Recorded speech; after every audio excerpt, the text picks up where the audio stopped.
2, 3, 4. Tranquility Base here. The Eagle has landed.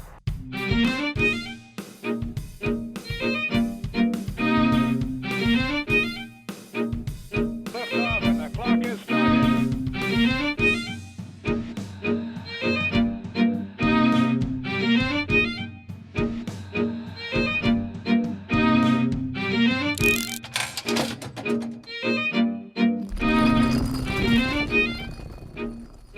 Hey everybody, this is Brian Gobbins coming to you live from the bunker. Well, not live, recorded. I'm here with my brother Jack. Say hi. Hey, could you help me with these Zunes, please?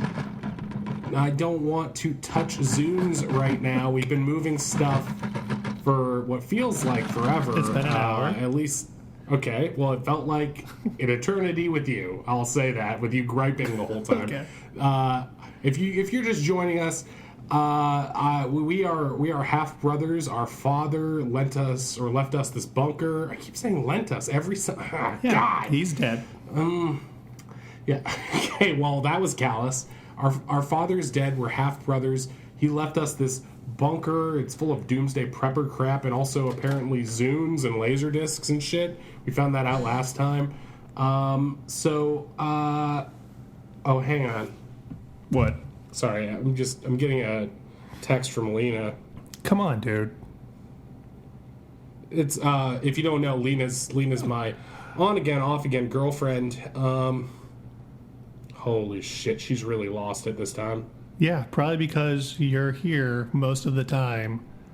Well, she lost it last time, and that's why I moved into the bunker. I don't. What is she wants to like polish me and turn me into a better person, and I'm sick of it. I want to be me. I'm already a better person, you know? You're a better person than what? I'm as better as I'm gonna get. Okay? That doesn't sound right. She says she's turning off her phone, and if I'm not home in 20 minutes, we're over. Come on. This is dramatics, right?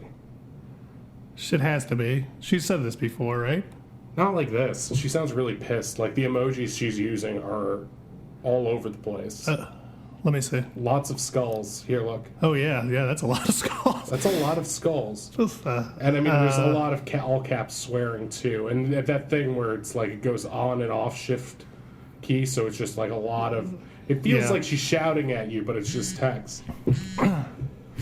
Hey, fuck, I think I need to do this. I think I need to do this. I'm getting some weird mail... What? Shut up. Carol's calling. Shut up. Oh my god.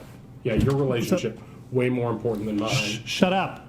Sorry, yeah, he's talking? Yeah, he's always talking. What? What do you mean? What?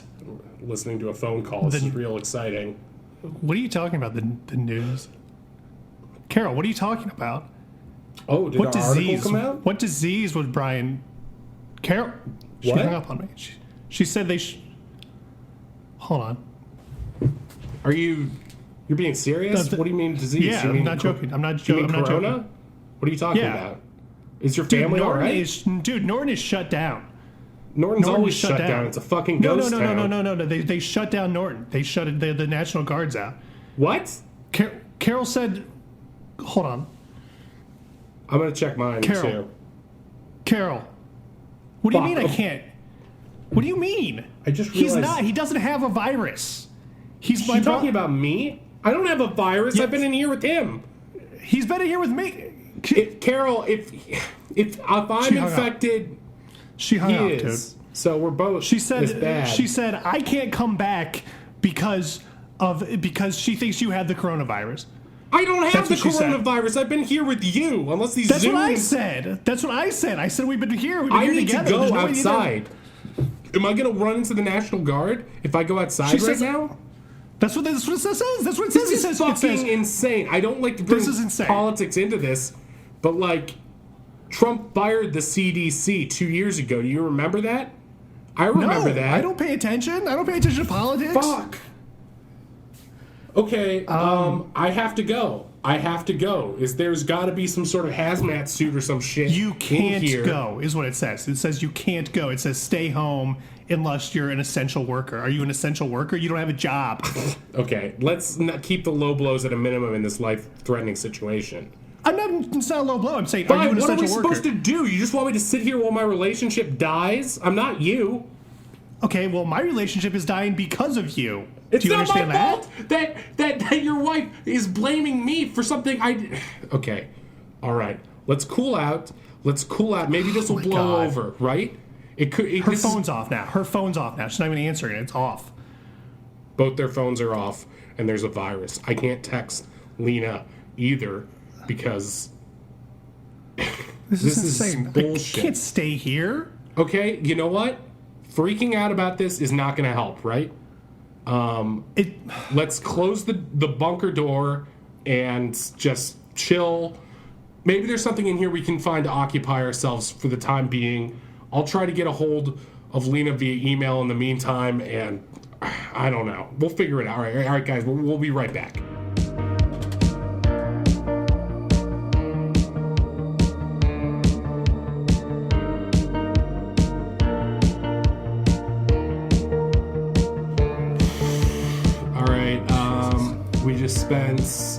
We're back. Sorry. It's been 2 hours. We've been in here, doors shut, quarantined. It seems like the city's been shut down. I'm checking the Twitter now. Yeah. We still haven't gotten a hold of the girls yet. But we did find a way to distract ourselves, right, buddy? Yeah, we just last week we found a room full of obsolete technology and a lot of Cutthroat Island laserdiscs, and so we decided. I've never seen this movie. It's got Gina Davis. Seen it. Gina Davis is a good actress in A League of Their Own, right? So she should be fantastic here, good. Right? Yeah. That was the. So we watched Cutthroat Island. We watched the 1990s huge blockbuster bomb by Rennie Harlan. And I guess now we're going to discuss it to keep our minds off things. I mean, it took my mind off things, but I feel like, I don't know, I feel worse than I did before. Right.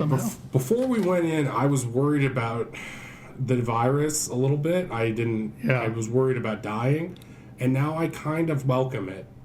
Yeah, it was like I kind of want you to just like cough all over me because I don't have it. Okay, that's just what Carol said. If anybody has it, you have it. So that's such bullshit. That is such I don't even know. It feels racist towards me in a way I can't articulate. That doesn't make sense. All right, so if you haven't seen this movie, I'm just gonna try to describe sort of what it's about. It's a pirate movie. Try to describe what is it about? It's a pirate movie. That's it. It feels like someone filmed the rough draft of Pirates of the Caribbean. Like it felt like everything that happens in Pirates of the Caribbean #1 happens in this movie, but it's just a shittier, cheaper version of that. Like it wasn't cheap though. I think it cost like $100 million. You're right. It's not cheap. It's a very done. expensive looking movie. Yeah, it's incredibly. Yeah, it looks really expensive. It's so bad that there are like 2 or 3 shots in the movie that are genuinely beautiful, and the rest of the movie is so bad that when you see those good moments, you're like, there was a good director in here? Where was that guy? Was that the second unit guy doing that? Like, how did you just get a day? And they're like, yeah, you take this one shot and it looks amazing. And it's like, fuck. Yeah, because it costs $1 million to shoot one shot. So basically, I mean, we've got the movie stars Gina Davis. The one thing I liked about this movie is that it's about a heroic woman, and it's about kind of like a wimpy man almost. Sure, flip the script. Yeah, it was like it's like one of those empowering movies that totally undermines itself because it's like it's empowering, but it's also a piece of shit. So it's not going to help a feminist cause. I'm sure it didn't. And the whole thing feels like, I don't know if you got this, but the whole thing feels like Rennie Harlan desperately wants to be Steven Spielberg. Like, he desperately wants to be making, like, Raiders of the Lost Ark or something. Yeah, from the score to the Score ripped off, like, Star Wars and Back to the Future at the same time. It was, like, you can hear it. Oh, God. And I liked, because, like, there was, like, I liked the beginning, because I thought, okay, this is at least, like, I heard it was bad, but then, like, so Gina Davis was, like, on a horse, and then she, like, drop kicks this guy for no reason. I'm like, right. Okay. No. He's going to be cool. She's riding a horse on the beach, which is genuinely beautiful, because she's a beautiful woman. She doesn't look like other Hollywood leading ladies. She has this really specific face that makes her look like, I don't know, like a classic movie star or like a Greek goddess or something. But she's riding this horse. It looks like a scene from Frozen 2. That's how beautiful it is. And don't laugh at that. It's a pretty movie. And she doesn't drop kick the guy, or she doesn't hit him with a sword. She rides the horse towards him and then leaps off of the horse at him, and then throws herself like a projectile at this man who we don't know. We don't know if he's good or bad. We don't know what's going on. He's not explained. Okay. The first 30 minutes of this movie feel like an hour and a half. And the beginning of the movie feels like we're coming in at, like, scene 35 of this movie. Yeah. It feels like there's all this backstory that we're supposed to know. And then by, like, 3/4 through the movie, there's so little going on that it's like, why did we have that, like, flash? Like, why did we learn so much stuff if it's going to go the same way every fucking pirate movie ever does? Right. Like, okay, so the first thing we see in this movie, the backstory is, at this point, Gina Davis is married to the director, Rennie Harlin. And they're later divorced. This movie has to be the reason why. Because the Were you also Wikipediaing why we were watching this? Because after the second half, like, I'll admit, I was trying to get a hold of Lena, and I still fucking can't. Try not to think about that. I was on Wikipedia a little bit, just searching around, but, like, they were married. And, like, I can't believe, like, that. I think that's grounds for a divorce. If I feel like you want to make your wife look good, and she looked. If Lena was in a movie, they used a first take. If Lena was in a movie, I would cast her as some, like, punk rock chick, like someone sassy with an attitude. And I can't think of a husband miscasting their wife worse. It's just so like bad. It felt like he didn't know. Like, she's a good actress. A League of Their Own is good. I don't know if she has tremendous range, because she didn't seem to really in this movie. But, like, it seems like she's basically playing Captain Jack Sparrow in this movie. Right. She's Captain Jack Sparrow with no charisma. And, like, she has to pretend to be drunk. You're supposed to buy that she leads these men around as a pirate, and she's been doing it for years. That scene too. There's this stupid scene where they're like, "Oh, the captain's dead. We have to pick a new captain." And she's like, "I know I'm a woman, but I would be good." Yeah. And this other guy's like, "Well, I think I should be captain." It's like, "What's your position on the ship, sir?" And then they're like, "Let's ask the quartermaster." I'm like, "Do you know how fucking regimented a ship is?" Like, there are captains upon captains. Like in Moby Dick, there were like 3 captains, like sub-captains. Right. Even for pirates, it was like... Yeah. I mean, you're on a vessel. Yeah, exactly. You have different jobs because it's incredibly fucking hard to run a ship like that. And, like, there's a huge, like, you do this, if there's a big division of labor, there'd be a first mate or, like, a second in command.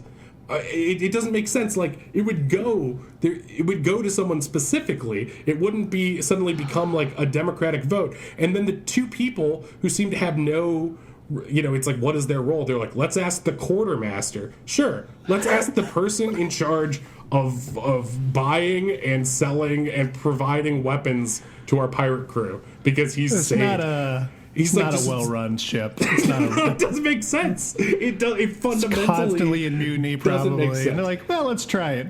So the movie... You're Rennie Harlan, and you're like, I want this movie to be like my wife's masterpiece. I want to show her the way I see her. But I'm just going to use the first take of every scene for some reason.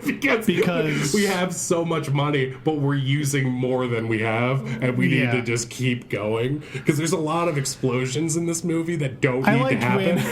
There's a lot of explosions that are nonsensical. For a movie that feels like it takes place in the fucking Stone Age, everything's flammable. Everything explodes. It's like Kenneth Branagh's Frankenstein when the house burns down for no reason at the end because they didn't have an ending. It's ridiculous. So also, I liked my favorite part was that they find the map, which is on human skin. We could talk about this forever because It's on human skin. But not just any human skin. So this is how the movie gets set up. I'm jumping ahead because there's something. Okay. There's so much to say, but that's the thing is like I was like, oh, there's gonna be so much to talk about because like a lot of stuff was happening, but it was all very loud and dumb and interesting. But then the movie just slides to a halt. It's like a slow motion car How crash. can a movie that expensive and explosive be that boring? I don't know. But that feels so like boring. Rennie Harlan. That's the way I felt about Die Hard 2. Like a lot is happening, but I don't give a shit about any of it. It was, but like, so her dad is in the first scene is like being forced to walk the plank, and as he's being forced to walk the plank, someone shoots him because he's gonna get away, and so he's mortally wounded, and Gina Davis saves him, and he's like, you're my daughter, and there's a secret I need to tell you. There's a map to this long lost treasure on Cutthroat Island, and you have to shave my head. And so I'm like, okay, so the map's going to be tattooed on his head. I guess that's vaguely clever. But no, the map is tattooed on his scalp.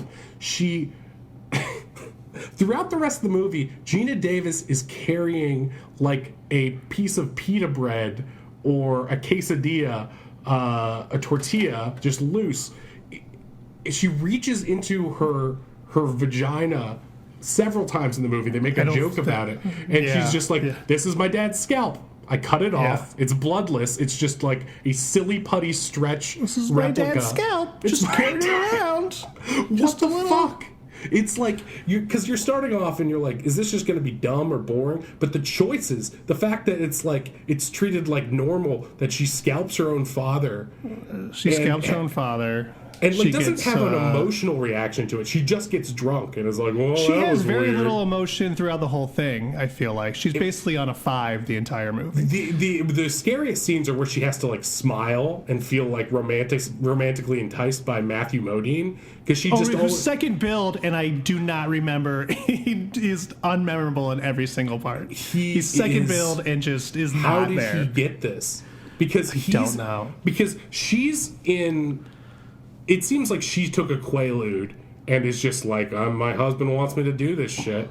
And whatever, man. I'm on for the ride, man. And Matthew Modine is like, I didn't get Robin Hood Men in Tights, so I'm going to put it all in here. This is my Robin Hood Men in Tights. Right, it feels like it. The other thing I hate about that map is that the big discovery is that it's longitude and latitude. That's the numbers. It's like that's what every fucking map is. You're a pirate. You should immediately go to longitude and latitude. But it was a big realization for her because she can't read. I figured it out. She can't read though. Like she doesn't. Like the first scene is like, I can't read. I can't read my dad's scalp because it's in Latin. This is the movie. This is 5 minutes into the movie. Can't read it.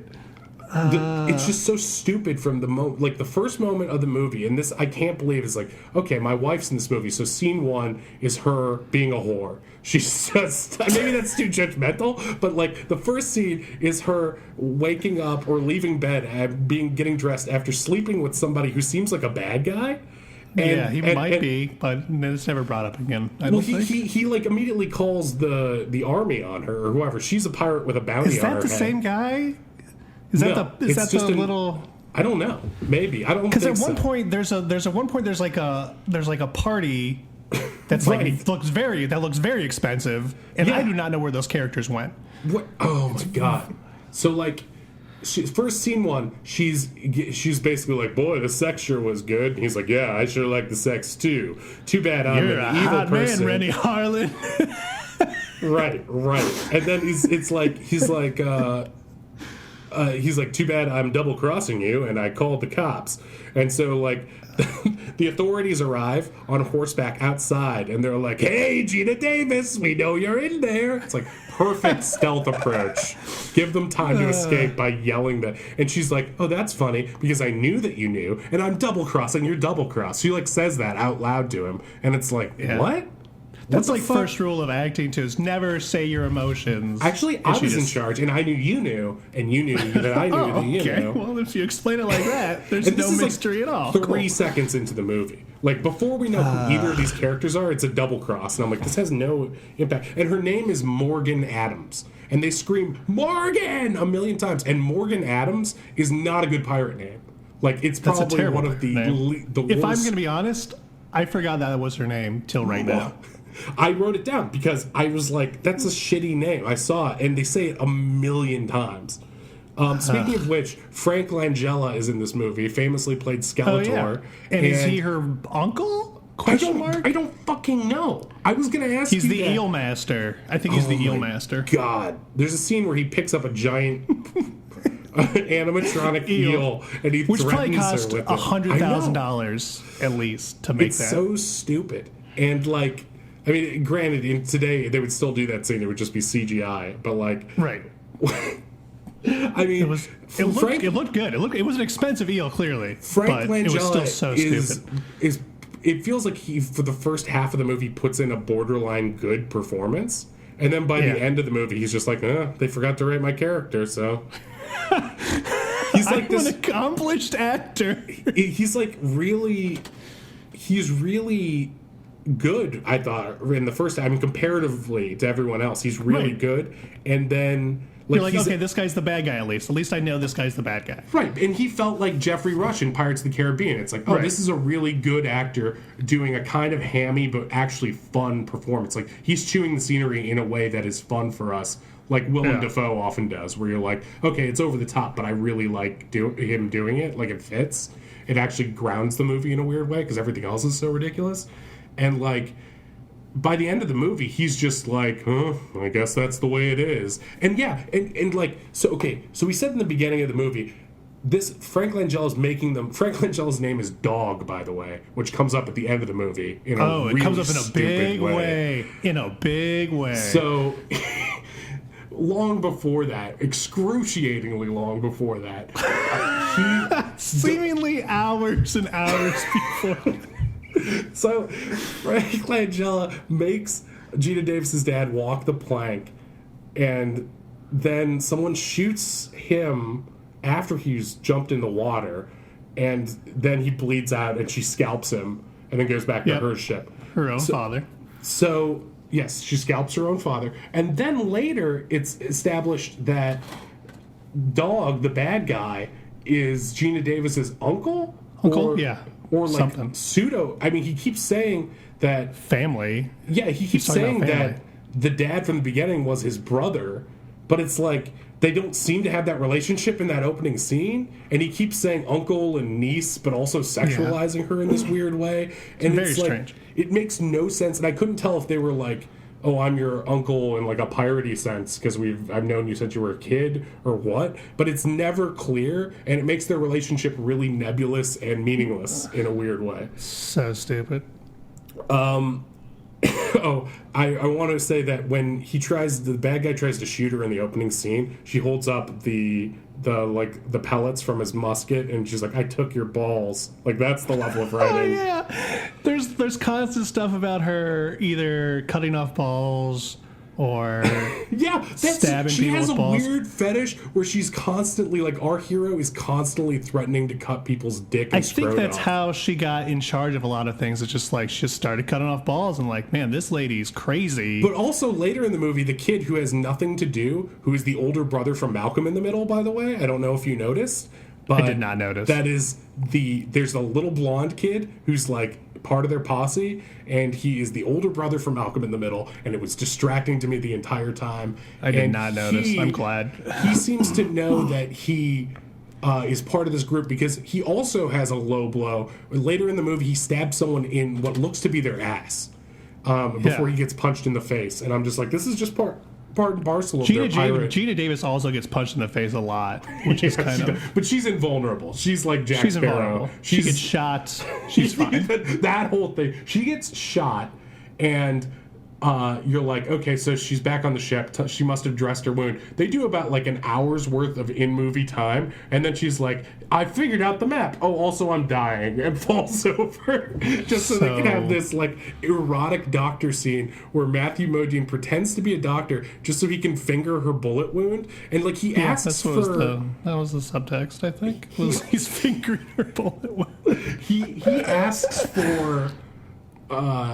Like scalpel or some sort of instruments or something, but then proceeds to just operate her on her with his fingers. Like there's a tray with a fork over there. You could have at least done something. Well, it was it was the 1800s or whatever. No, so 1600s. Oh, sorry, that's very important. I wasn't paying attention. 1600s, very important. In Spain or Britain or where were they? They don't even. It doesn't matter. It doesn't matter where they were. I remember the opening sequence had one of those three like really beautiful shots in it, because I thought there were a couple, and it's like this big helicopter shot of these beautiful islands. It's just like a pirate ship by islands, but it looks really gorgeous. And but they still have the opening credits going, and like the names are nobodies. It's just like this beautiful sweeping Jurassic Park cinematography, and it's like Maury Shulkin, and you're like, who are these? Fucking and you're like, when was this movie made? In the 50s? Because I don't know who these people are. Yeah, it doesn't make. But it was the 90s. It was mid 90s. It's like why didn't you spend that money on star power? Like, because they had a lot of money, and they had a lot of money, man. It's the go-go 90s, and they just wasted it on pirate ships. They blew up 2 entire pirate ships. And this movie, like, seems to be very confident about itself too. It seems to be like they're gonna really like this, right? Right. So much so that like at one point when they fall through a bunch of things as a stunt, and you can see the things falling before they fall through, and it's like very. Like they jump through boards, and they're like, "Why are these boards collapsing? They're not even there yet." This is just a random thing I noticed, but like. There's those she's running. There's like this long chase scene when she first escapes with Matthew Modine, and like, which cost probably at least $3 million. That was so expensive. For 15 minutes. There were so many extras. It was and it's like more extras than you need. There were some pirate plazas where it's just packed. It looks like a '90s club scene. I mean, it's awesome, but God, why do you? Why are you wasting it on this? Because like the stuff that's happening is not good. But at one point. She's running by, and a guy screams, and knocks his table over, and then she runs by another table, and it falls over, and the guy screams again, but there's no guy there. It's just a tray full of fish, and the fish scream. It's weird. It's really weird. It was weird. Yeah. So it was. So after this first scene with the scalp, basically he's like, "You're gonna have to shave my head." And then we cut to a fancy, posh, like, hoity-toity party with men in wigs. And that was... And the first thing they do is, like, they're like, hey, look at that actress over there who has 3 lines. She's super ugly. The only other woman in the movie is very homely. You're right, she is the only other woman in the movie. Literally. God. There's no other woman. That's crazy. And, like... they're like, she's like the Edith of Downton Abbey, but they're like, wow, what a fucking hog. Like, it's not like they just made her up to give her a prosthetic nose, and it's like, she knows, it's like, that's your face, and it's horrible. She's not Gina Davis, she's hideous. And he's like, that woman is very homely, and he's like, you're also homely. And it's like, great for these actors, and they're real. Yeah. Perfect. And then, who is that guy in the rest of that movie?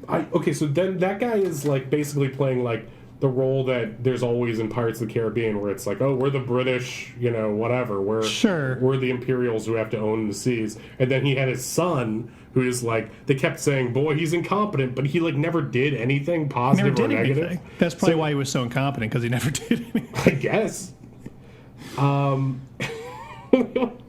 mean... Okay, so the scene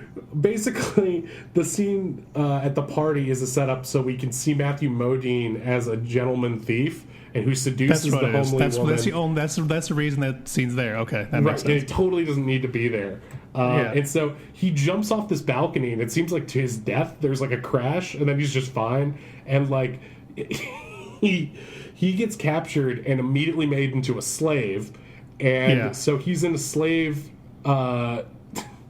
He's in like slave quarters in this cage, and Gina Davis needs someone to read the map, the words on the map, on her dad's scalp that she's been hiding in her vagina, and it's in Latin. They've decided So feminist, because women can't read. Obviously, they can't read Latin. And so they're like, okay, somehow we've heard that there's one guy in jail who knows Latin. I don't know how they fucking figured that out from far away in the 1600s.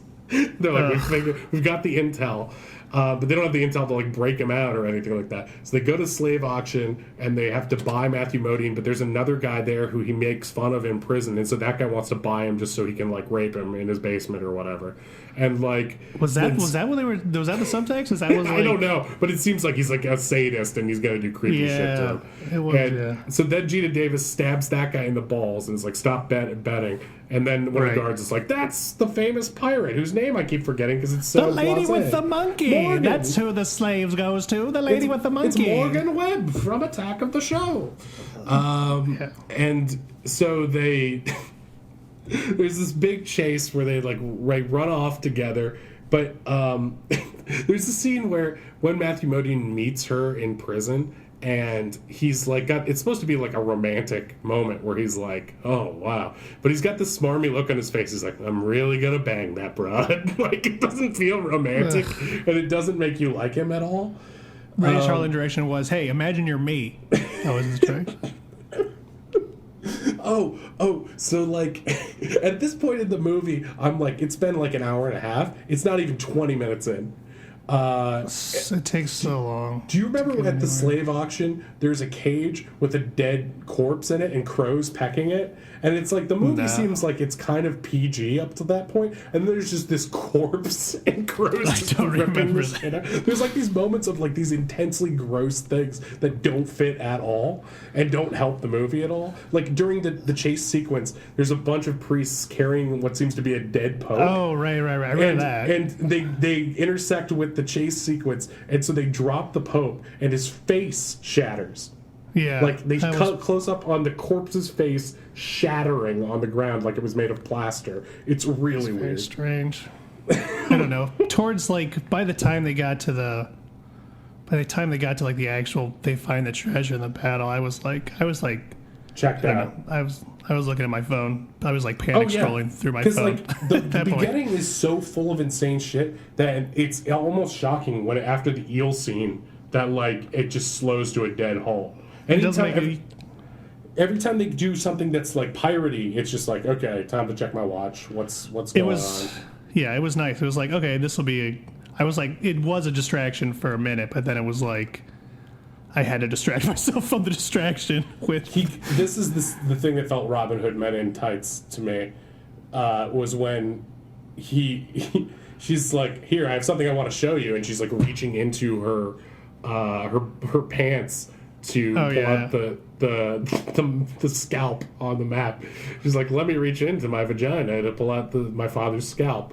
And he's like looking. She's like, I got something to show you. And he's like eyeing her vagina, and he's like, thank you, but I've seen one before. And it's just like, what fucking movie are we in? Terrible. And I also love the 90s-ness of Gina Davis approaching a prostitute and being like, how much for an hour? And the lady's like, what? Another lady! Another lady! And that's the craziest thing that me, as a prostitute, has ever heard. It's like, yeah, right. Yeah, right. And there's that dude at the... Okay, there's this insane scene. She has to find the other part of the map or something, and so she goes to find somebody who's also her uncle, and like they meet him at a party, or he's like, do you want? She dresses as a prostitute so she can infiltrate this guy's room, and they reveal that he knows her, and then that guy dies almost immediately. They like went out of their way to meet him, but the coolest thing I thought, insane wise, is there's this pirate who has a chain weapon, like Simon Belmont, and he, like, throws the chain and it wraps around Gina Davis's neck and, like, sticks like he's, like, fucking Roadhog or something. Yeah. It was insane. It was insane. And then in that same scene, Frank Langella sees some dude and he's like, "Hey, you killed my brother." And he, like, cuts the dude's throat. And I'm like, wait, was that the guy who shot from the ship earlier? And he's, like, mad about it, but he also sentenced him to death? It doesn't make any sense. That's bad. And there's so many explosions. And she's just like, "Oh, I've got this open wound. I've been shot during this fight." And Matthew Modine pulls the bullet out, but they just wrap it up. They don't try to, like, clamp it or I don't know if our dad just had, like, did he have a crush on Gina Davis or something? Because, I mean, this is the only movie here. I have to think that this was the most available Laserdisc. You know, and That he's has like, to be what it is, sometime it's going to come. Because, I mean, you think a movie costs a lot. Hang on. It's ridiculous. Oh, look who picked up her phone now. Lena answered? She's texted back. She's like, "Are you okay?" I don't know. Am I okay? Maybe I'll just leave her on red for a little bit. I guess if it's Say on you're red, okay. then... What are you talking about? I'm Say just you're saying, okay. if she's gonna be like this, I can be childish too. What, you gotta be bigger than that. Don't be a bad dog. Oh my god!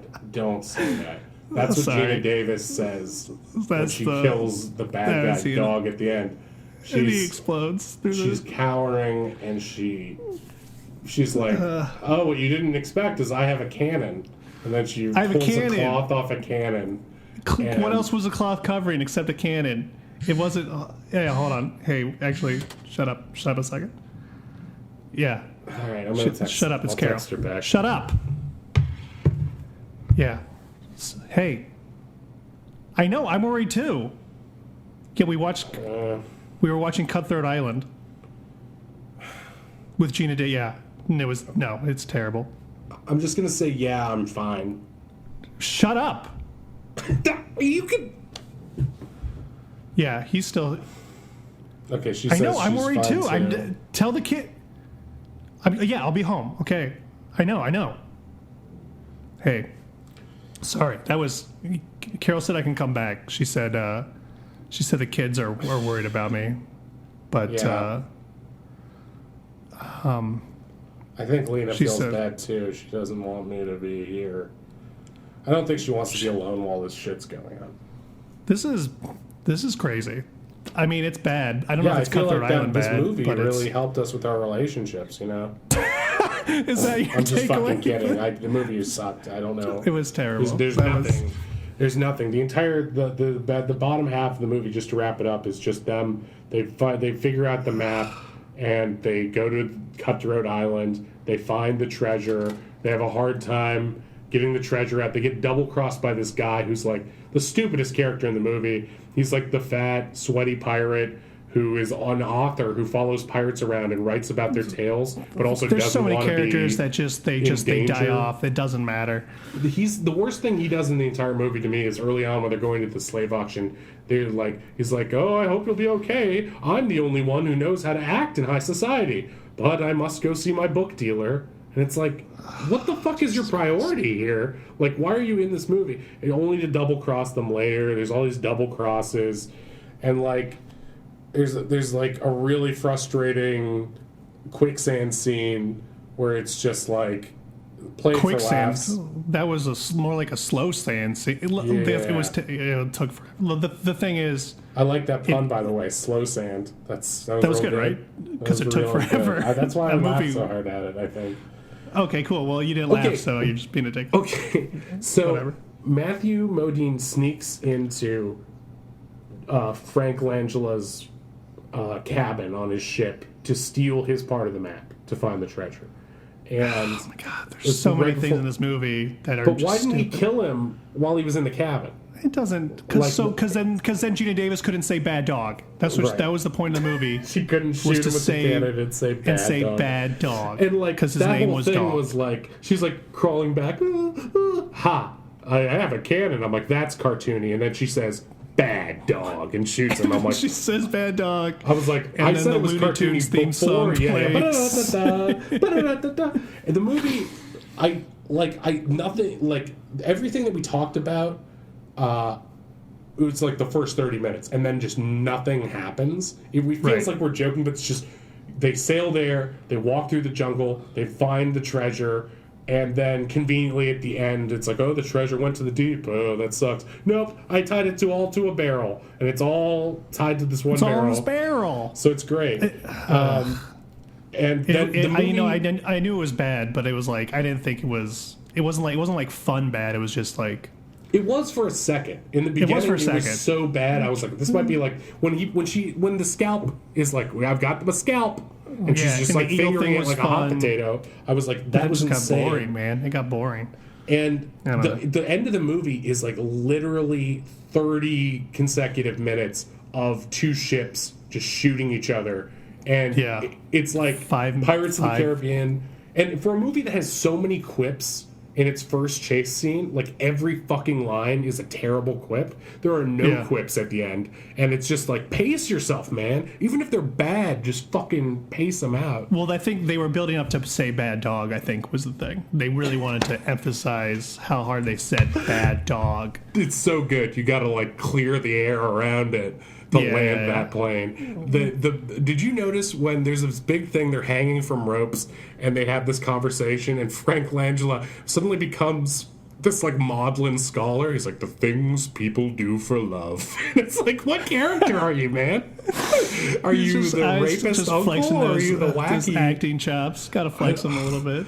And so Right, they jump into the water, and I just want to know if you noticed this, and then we can stop. They jump into the water, and it's like blue screen, and they jump, and one of them hits the water right where they showed a rock below, and it's I did not see that. The water, a wave goes over the rock, so it looks submerged when they hit. But I'm like, you would still go down 10 feet and fucking die immediately. And then the next scene, Gina Davis is like not in it. I'm like, good, she's dead. The end. Good.